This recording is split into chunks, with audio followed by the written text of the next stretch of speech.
જંતર મંતર પર માત્ર યુવાનોએ વિરોધ પ્રદર્શન કર્યો છે એવું નથી. અલગ અલગ દેશના ખૂણાઓમાં વિરોધ પ્રદર્શન થયું.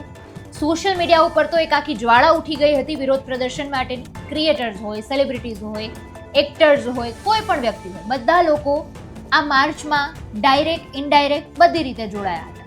પણ બીજી બાજુ ગઈકાલે સમાચાર મળ્યા કે વડાપ્રધાન આવાસની બહારે કોંગ્રેસમાંથી રાહુલ ગાંધી, પ્રિયંકા ગાંધી, મલ્લિકાર્જુન ખડગે દ્વારા ધરણા પ્રદર્શન કરવામાં આવ્યા. તેમની અટકાયત કરવામાં આવી. નમસ્કાર, આપની સાથે હું આકાંક્ષા. તમે જોઈ રહ્યા છો રાજકોટ.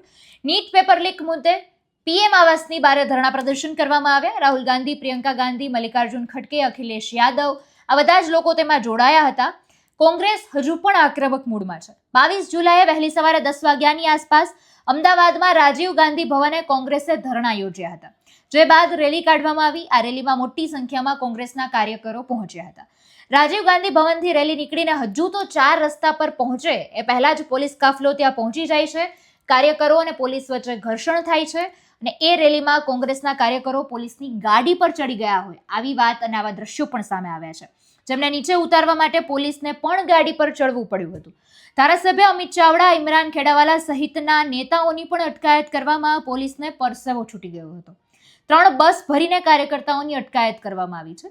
મહિલા કાર્યકરોની પણ અટકાયત કરવામાં આવી છે. સતત પોલીસ અને નેતાઓ વચ્ચે જે સંઘર્ષ થયું છે, સરકાર પર જે આક્રમક પ્રહારો થયા છે, આ બધા જ દ્રશ્યો પણ અત્યારે સામે આવ્યા છે કે કઈ રીતે આખો ત્યાં માહોલ ઊભો થઈ ગયો હતો.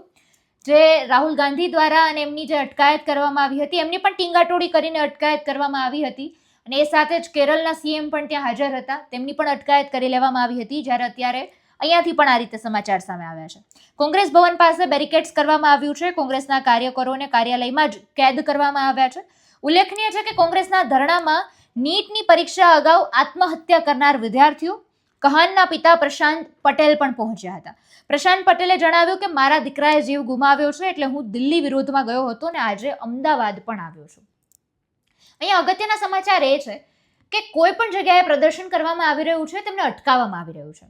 વિરોધ કરવામાં આવી રહ્યો છે તે અવાજને દબાવવામાં આવી રહ્યો છે. ટીંગાટોળી કરીને કોઈ પણ રીતે ગાડીમાં ભરીને તેમની અટકાયત કરી લેવામાં આવે છે.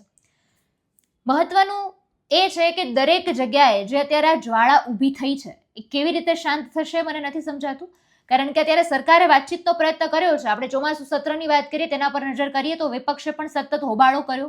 તેના કારણે સતત એને પણ પાછું ઠેલવવામાં આવ્યું. જે ચોમાસુ સત્રમાં ડિસ્કશન થવું જોઈએ એ થયું જ નહોતું. પણ તેમાં પણ સતત એ અવાજ ઉઠ્યો કે નીટના પેપર લીક મુદ્દે, લાઠીચાર્જ મુદ્દે, જે વિદ્યાર્થીઓ ઉપર દમન ગુજારવામાં આવ્યું છે તે મુદ્દે ચર્ચા થવી જોઈએ. જોકે એ ચર્ચા પણ યોગ્ય રીતે નહોતી કરવામાં આવી અને તેના કારણે અત્યારે સમગ્ર ભારત દેશમાં ખૂણે ખૂણે માત્ર એક જ અવાજ સંભળાઈ રહ્યો છે, ન્યાય માટેનો અવાજ. સમગ્ર મુદ્દાને તમે કઈ રીતે જોવો છો કમેન્ટમાં જણાવજો.